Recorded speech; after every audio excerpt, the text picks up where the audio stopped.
Welcome to The Right Size Life, a podcast about making space for what matters most. I'm your host, Amy Schmidt, founder of Fearlessly Facing 50, and each week we explore what it means to right-size our homes, our health, our mindset, and our lives, not from a place of loss, but from a place of possibility. Because sometimes the next chapter begins with letting go, and today's conversation is one so many families need to hear. We're talking about something that most people avoid until they're forced to face it. What happens to all the things we accumulate over a lifetime, and the emotional, financial, and family stress that can come when we don't prepare for it thoughtfully. My guest today is Roger Schrenk, founder of Don't Make an Estate Mistake, who has more than 30 years helping families navigate estate liquidation, downsizing, inherited belongings, and the often overwhelming process of sorting through a loved one's home. But this conversation goes far beyond stuff. It's about the emotional weight our belongings carry, the stories we attach to objects, family dynamics, grief, and how we can begin simplifying now so we don't leave chaos for the people we love most. Because maybe the right size life isn't about getting rid of everything. Maybe it's about becoming more intentional about what we keep, what we pass on, and what truly matters in the end. Let's begin.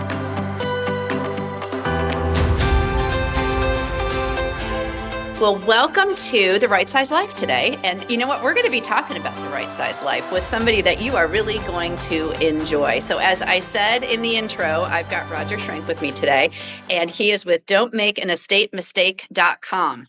Roger, welcome to the show. And that is a mouthful. Yeah, thanks. Well, it's the whole situation is a mouthful. I mean, when you get into downsizing, that's as short as I could make it. I love it. I love it. I've said it a million times, and I'm like, it's like Fearlessly Facing 50 when I had that. Yeah. So many people had such a hard time saying all the F words. Yeah. This is perfect. All right. So you have been doing this how have you been doing this for 30 years? You look like 30. Well, it sort of started when I was 15. Wow. I started going to auctions when I was 15 years old and quickly became enamored with the sort of the transaction of used objects. And this was before the internet. So, this was back, in the early 90s. Right. Or 80s, actually, or whenever. But, a long time ago. Basically. Yeah, a long time. So it was amazing because, you would go to a public event and you'd sit there and then they'd bring something up and then everyone would sort of make a decision on what it was worth and somebody would buy it and there it would go. Yeah. And I'm like, I was 15 living in a small town in Illinois where, objects there's no such thing as decorative arts or, that wasn't there then. So I just kept thinking about it more and more. And then when I got into college, I took an internship at Leslie Heineman Auctioneers in Chicago, which was an incredible experience. Leslie was the most incredible boss. And I learned sort of the corporate in and out of objects. Interesting. And then when I eventually moved to Alexandria, Virginia, in the mid 90s, I worked for a really quirky resale company, like an elevated thrift store, very classy, very chic. It was called Cielo, and they would get a lot of their content from estate sales. Right. So I, of course, was, the kid doing all the moving for the trucks and everything. And I was always there. I was always at the end of a sale, helping my boss pack stuff up, talking to the estate sale agent. And, we were there after hours all the time, talking to the agent privately about the estate, the family, all the worms that came out of the can. Yeah. And, and this happened to me every week. So it all kind of built on itself. Yeah. Yeah. Interesting. And then after I met Chris, we eventually got into the estate liquidation world because I had sort of done it already back in the mid 90s. So right after the crash in 2009, we gave up our design business at the time. And then we moved right into liquidation.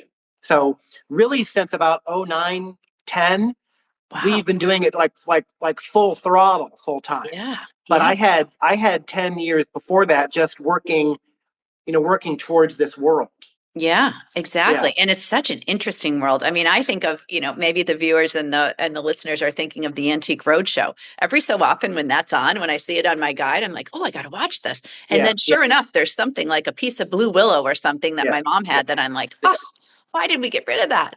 Yeah. Yeah. Yeah. That show's addictive. You can't look away. You You can't. can't look away. No, and now American Girl dolls are on the, Mhm. that's showing my age, I guess. I mean, like my Yeah. Yeah. daughter had so many of them and now I guess they have to be in the original box or something. But Yeah. anyway, crazy. Well, I love that that's kind of like your passion and your purpose started at 15. I mean, Yeah. you really like doing this. Well, and the funny thing, you mentioned that because it wasn't until my summer break between junior and senior year of college that I was like, oh my God, I've chosen the wrong major. Like I want to go into the world of objects. Right. So I had like an existential crisis, Yeah. going into my senior year. So I mean, when everyone's young, you think every decision you make is gonna, you've made the wrong decision, your life is over, right? Yes. So when I made Totally. this decision to change my major, I was like, oh my God, I'm starting at zero now. Yes. You know, Yes. so that's when it really clicked that summer. So I had to change my whole life, Yeah. to move towards that. And I applied to Historic Deerfield in Massachusetts, which is like a fellowship program for early American material culture and decorative arts at the museum. Um, Wow. got into that, which was a whole that you could be a whole other podcast about that. But Yes. so I immediately started those building blocks. But it is unusual that I found my passion so early. Yeah. Are you continuing to learn? I mean, I love this whole lifetime Oh learning thing. yeah, Are you? yeah. Yeah. My daily, like my morning is going over live auctioneers, looking at auctions coming up. I mean, So it's interesting. just, I mean, it's my only hobby is Yeah. objects.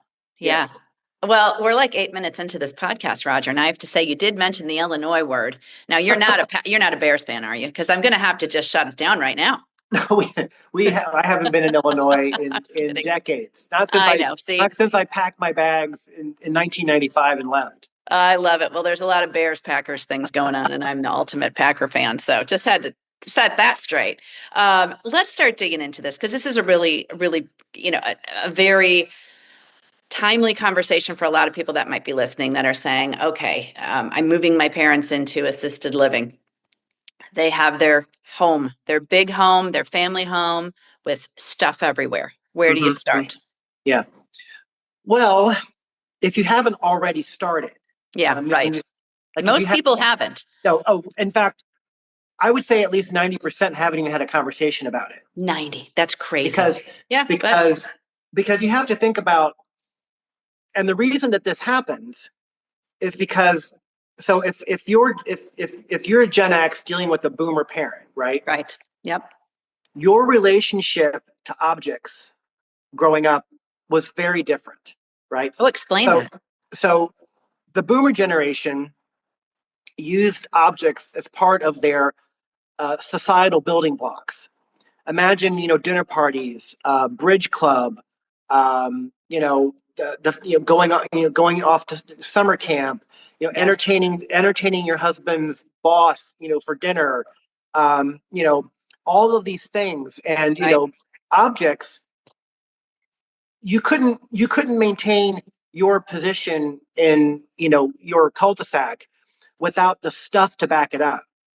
So, Right. and of course, these boomers are living in these giant houses because they had a lot of kids. Yeah. They had the kids, and they needed the space, and everything was made with such high quality back then, Right. and they were never told to throw anything out. So everything that they kept never wore out. They saved And then, wrapping paper. yeah, Wrapping paper. exactly, Yeah. exactly. So their relationship that they had with objects is really part of the fiber of their being, right? Mhm. You know, Gen X has a little bit of that. I mean, there's a little bit that's rubbed off, but most of that's gone. Mm. And then the X kids, the kids of the X's, oh my God, like Y and Z, absolutely, positively, no relationship whatsoever with objects, zero. That's Because so true. the Yeah. X generation lived before the internet and after the internet, and that's what it's all about. It's really about phone culture. It's about social media and your phone. So the more time you spend on your phone and the better the phone's got, right. The less you needed all of these physical objects to build your persona. Yeah. Right. Yeah. You didn't have to have, 5 tablecloths. Right. Because you were good, because you had to entertain for spring, you had a fall tablecloth, you had one for Christmas, you had one when your mother came over. I mean, this was the life of a boomer. Yeah. Everything, every moment had to have a different set of objects to go with it. So, but as the generations moved on, first off, no one my age has a 5-bedroom house, right, with an attic and a basement, and a shed in the back. Exactly. Yeah, it's really changed. Yeah. And we've moved multiple times more than the Gen X generations have. So we can't keep packing and moving objects. Right. So even as we did move, those are opportunities to throw stuff away. I know. And people just can't do it. Yeah, and we can throw it away because it was worn out, right? Yes. But the boomer generation, everything they've ever bought, if they would have kept it, would still be like fully usable today. Yeah. And most people have kept it all, Right. And so when at the beginning of your question, where do you start? Yeah. So this 90% probably of people that haven't had that courageous conversation with their parents. Where do we start this process, and how do we start this? You just have to start from the perspective that when you're talking to a parent about their stuff, you are physically, I'm not going to use the word attack, but you are pulling something off of them. Mm-hmm. You are pulling an appendage that they have lived with for, I'm going to say 40 years or 50 years in a house, because this happens, right? Good way of putting it. Yes. You're pulling an appendage off of them. And you have to have this perspective, right? Yep. I mean, I've dealt with, I can't tell you how many families that have literally waited for their parent just to die. Yeah. Or just gone totally non-compass just to get into the house, because they're like, I can't even have a conversation about anything, which is unfortunate. But if you go into it with some sort of sympathy and empathy about why they have all this stuff, because they're not crazy, they're not hoarders, right? They're not mentally unstable.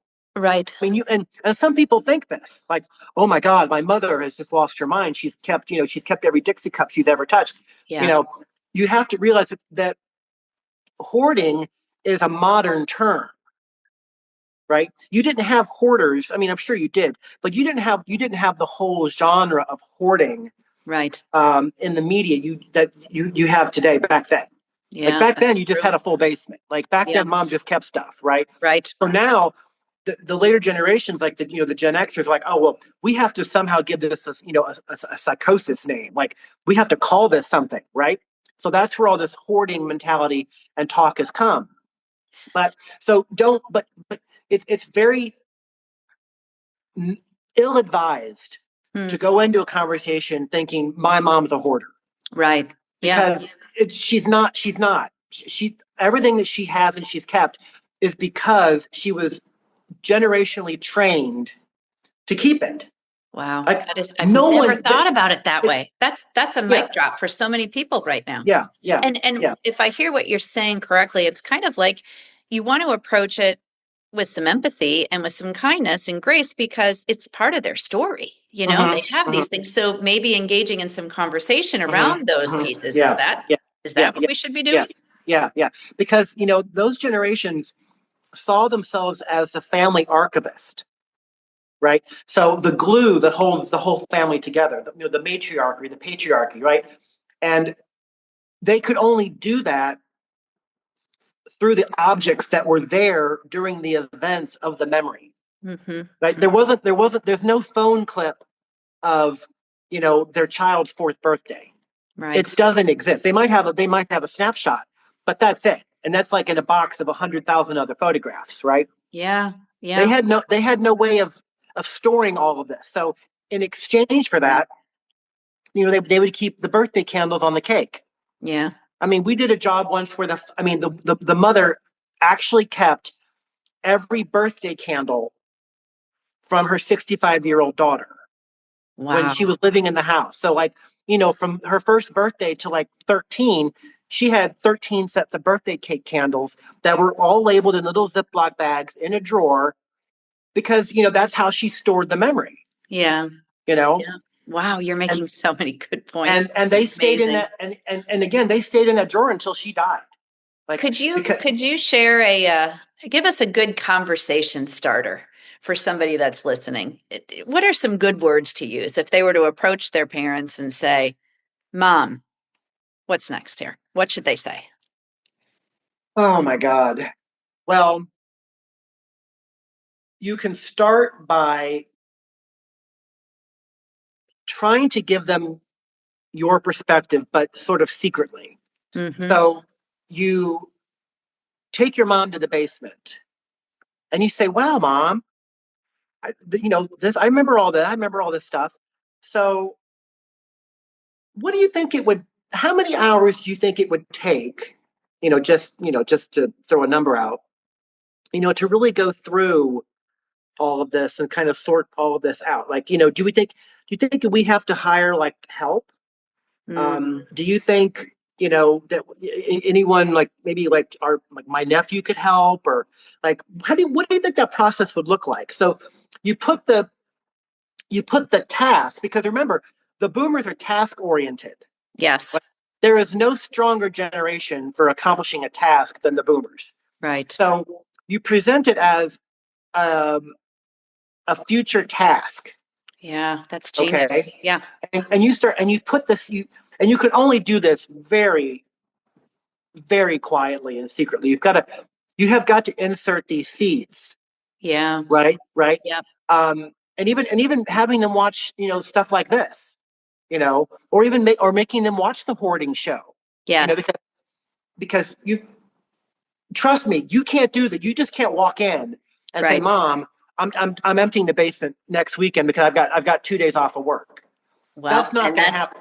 yeah, That's not going to boy. happen. And She'd you have know, a so many people say that, and it's coming from a place of love, yeah, yeah. but it comes off as, yeah, oh, Yeah, yeah, she'd have a panic attack, and you just can't go in like that. right. It has to be their decision. They So have they it they has have to to be have a their part of decision. it. They have to have some skin in the game. They got to have some power. Is Yeah, so, and what you're saying is that a lot of those boomers don't want to get rid of things because it's like memories for them. Then they're losing their memories. actually, it's more than that. It's it's their purpose and their identity. Mm, It's wow. not. This isn't all about memory, Amy. This is about their purpose as your parent, Yeah. right? Yeah, Their you're right. identity that formed them in their formative years when they 20, 30 years old. Their identity was keeping that house together Right. and going to all the potlucks and going to the quilting bee and going to the Yeah. church bazaar. I mean, that was it. So Hmm.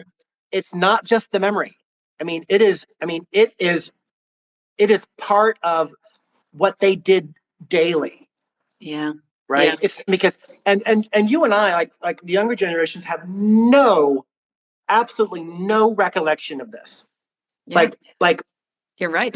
you can have a 25-year-old and they have their phone, and if they lost their phone, they probably just jump off a bridge. Right. This one object, right? Right. And they move every 6 months. They get a new job every 2 years. They break up with a boyfriend. I mean, all this stuff is happening, and a lot their lives are happening much faster. Like events are happening much faster. The Right. boomers, I mean, my God, you got married in 1945. You bought a Right. house. You bought a house in Westchester. I mean, you didn't move. That was Right. it. That Like, was it. and I mean, how many boomers do you know that have moved more than, let's say, twice? Yeah. Not many. Yeah, before retirement, almost zero. And if that, they probably bought a second house. Yes. They wouldn't even leave the first They wouldn't leave house. the first one. Yeah. Yeah, they just Yeah. accumulate houses because that's what they did. You So know, what's the biggest mistake families are making that you're seeing? the biggest, okay, the biggest mistake is that when this process starts is that there's two big ones. The first one is not understanding what the true definition of trash is. Yeah. Okay. We were just going to talk about dumpster filling. So there you go. Trash is a whole world unto itself. The other one is storage units. Okay. Relying on a storage unit to just sort of put this problem into the future, that you're going to deal with it again in the future, is absolutely the number one biggest and costliest mistake you can possibly make. Oh, you got to repeat that for everybody listening. Yeah. If you think you're going to get through this by putting, even after you sort the house out and you put what you think you want to keep into storage for a future timeline, you're basically in purgatory. You're in quicksand. Absolutely, without a doubt, you're going to forget about that stuff for the first 6 months. You know why? Because you put that stuff into storage because, mom had to go into a home, or, mom broke her hip, or, something happened. 6 months is gone. Like, it's not, you're not even, you're like, oh, thank God that stuff's in storage. I don't have to deal with it. Right. But 6 months at $300 a month, and then it becomes a year, and 300 is cheap. 300 is cheap. If you're living in a big city, if you've got a 10 by 20 unit, you're paying $400, $500, $600 a month. No, wait, right? Not to interrupt, but you might want to plug your ears. We had 3 storage units in 3 states at one point. Oh, Amy. And I told you the last time we were together, I'm like, storage is a trap. Yeah, it is. It's all done now, and it feels wonderful, but I want people to know that in storage business, they're everywhere. They're opening up everywhere. Because of this guilt. Yeah. And so that's a big mistake. Yeah, all right. And the unpreparedness of dealing with this generation that's retiring. Yeah. Yeah. Let's talk about things that have value and things that don't. How do you decipher this? How do you know? And I know this is how you come in and really help. And you got to walk us through what exactly you can do, because I want people to reach out to you and say, all right, let's get started on this. Yeah. Well, okay. So there's a lot you can do on your own, but you really can't trust the results unless you really know what you're doing. Like, so if people go on eBay and they find the same, depression glass dish, right? Yep. And it's on there for $45. They think, oh my God, this is worth $45, right? No, it's not. You have to go into the sold category, which is a whole different screen, and you have to have an account to do that.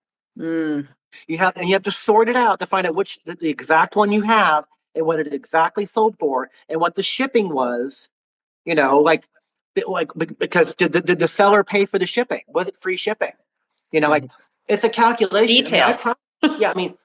Exactly. And I've had people come to me and say, well, this artist of this, this oil painting, this last one sold for $15,000 at an auction. I'm like, okay, first off, that painting was bigger. It was, when the stock market was way higher, at that particular moment. Right. It had been restored. It had been published. Right. Yeah. It basically had a pedigree. Right. It came out from or a celebrity owned it. You have, when you're dealing with really high end stuff, you have to look at all the comps and you have to access all that information. So to fast forward that process, you truly, and this isn't really forever. If your mom is living in a 2-bedroom house somewhere and she doesn't have very much, this is really not your problem. Right. This is for houses that are packed. You need to have someone in there who has an impartial, eye to quickly scan your house. And what I mean by scan is that someone like me who's been in hundreds of houses and dealt with millions of objects, if there is a clue of value, I'm going to find it, right? And because a house never has just one great thing in it.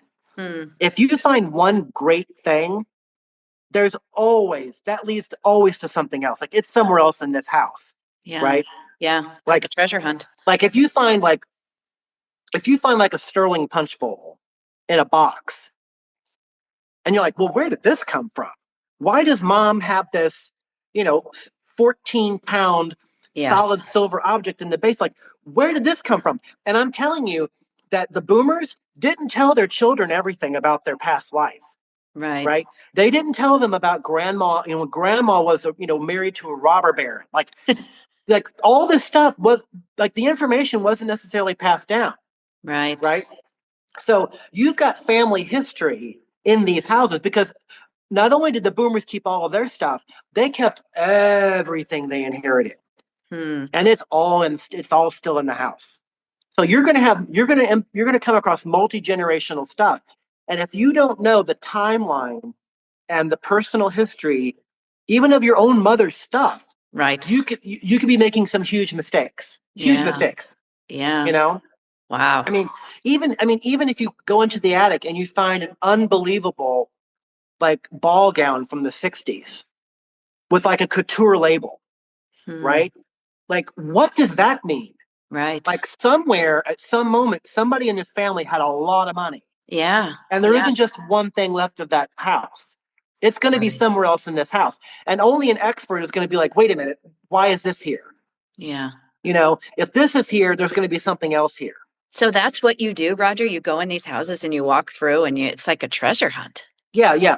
I do Zoom calls with people or FaceTime, whatever. Right. And I walk them through, I give them instructions beforehand. I said, have a flashlight, pen and paper, have someone else hold the flashlight. And I walk them very quickly through their house. Like I tell them how to open up a drawer, where to look in the drawer, where to look at furniture for labels, how to look at jewelry for, the quality of the gold. How to, take art off the wall, look at the back, use a black light, how to flip something over to really read the real mark. I mean, even how to research stuff, right? So, because no matter where you start, if you don't have some sort of background knowledge of the quality of your stuff, I mean, even rudimentary, Amy, if you don't have some general sense about, there's some stuff here, you're going to get hosed. It's all just going to disappear.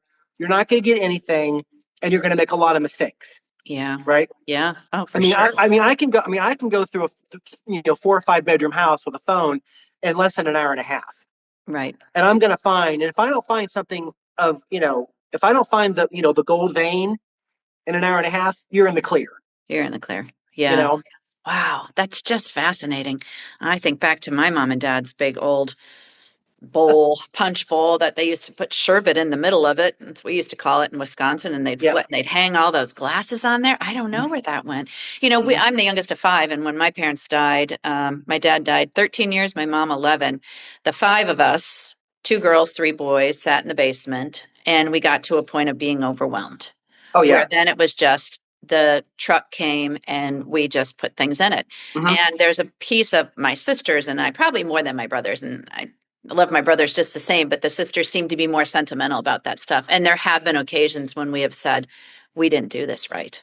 We just didn't. And my parents weren't hoarders, although, you do kind of joke with the siblings and say, oh, when are mom and dad going to get rid of that stuff? And why are they keeping all that? And they were in cardboard boxes that get smelly and get mice, droppings in them and all that stuff. Yep. And water damage and everything. Yep. Yes.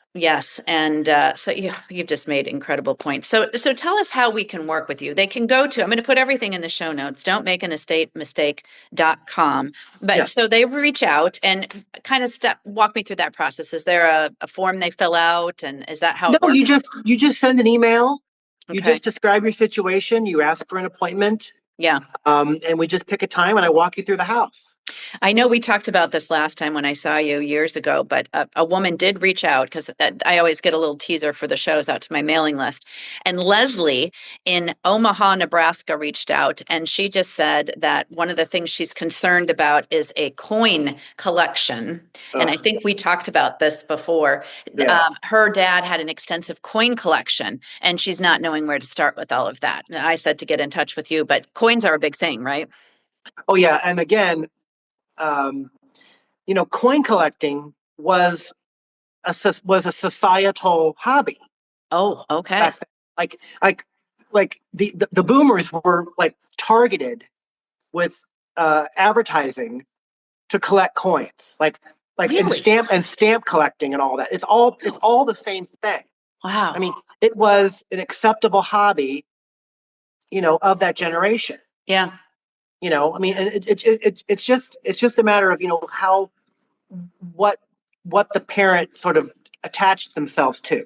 I mean, there hasn't been a boomer house that I've been in where there wasn't some kind of collection, because everybody had to have a collection of something. Be it, I mean, it could even be fishing lures. I mean, it could be radio test tubes. Wow.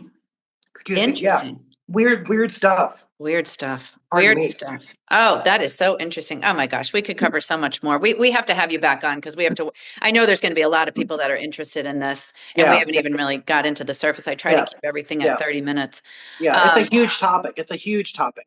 It's a huge topic. And it's different. It's different based on what age group you're in. Right. Yeah. Yeah. Exactly. I mean, Gen X is right in the middle. Right. Like, you're struggling between a generation that doesn't want it and the generation that kept every prior generation. Yes. So really, this is all on your shoulders. Right. You're the last generation that's going to have to deal with this in this magnitude. Yeah, that's true. It is the Gen Xers. I also want to have you back to talk about this generation, the 50-somethings, the 60-somethings that now are right-sizing, downsizing, which we did. You saw our Connecticut home. We sold that, and we're now in two much smaller places, and we're loving life. But that was a whole process to get rid of that stuff. Yeah, it is. And there's a lot of mistakes. There's a lot of mistakes to be made, even in your age bracket. Exactly. So we got to come back and talk about that because there's just too much. Let me just ask you, and I was going to ask you this last question, but I'm changing it because I want to hear what you would say now that I know you've done this since you were 15, which is amazing. So, you know what, if you were sitting on the couch, Roger, and you're sitting there and you look over and there's Roger at 30, what advice would you give him? Oh, Roger at 30. Oh my God. Yeah. Roger at 30. I mean, as I am now, like the future. What advice would you give your younger self? There are some things that I wouldn't have sold that we found in houses, like real, like treasure, and we just had to sell to pay the bills. But, honestly, I probably would have started an auction house a lot sooner. Taking the risk. In the beginning, we were sending everything off to auction.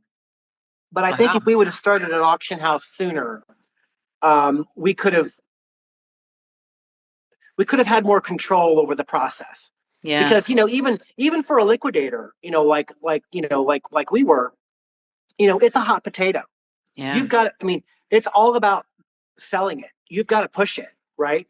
So having an auction house makes you slow down a little bit and pay more attention, and you can also maximize your return with that. But I mean, honestly, Amy, I really don't have any business regrets. I mean, we did what we did. We got through it. We helped a lot of people. We paid the bills. And it was a lot of fun. I mean, it was a lot of fun. A lot of fun. Yeah, I think you'd be fun to work with. I mean, I just think it would make the process more fun. Yeah. And you're learning along the way too. And I just love the part of it that, those conversation starters that you shared, that's gold for people. If they can take those words and kind of insert them this weekend coming up, if they're with their parents, and, don't save it until you got to do it now. It's like we've got to have those conversations. So thank you so much. And you can't have any guilt because, the guilt isn't about, if you feel guilty about throwing something away, that guilt isn't about the object. That guilt is about the relationship you have with either that memory that the object embodies, or you have guilt with the relationship of the person you're trying to get it away from. So that guilt is not about the act of throwing the object away. It's about something that's broken in the past. Interesting. That's wow. Yeah. I always tell people, I say keep the sparks, but not the logs. I like that. I like that. Thanks, Roger. This is such a great conversation. So I will share everything in the episode notes, where to get a hold of Roger, follow him, reach out with questions. That's the way, don't be scared to start asking those questions and get out there and start the process. So I really appreciate you. It's so good to see you. You too, Amy. Good luck. All right. Thank you.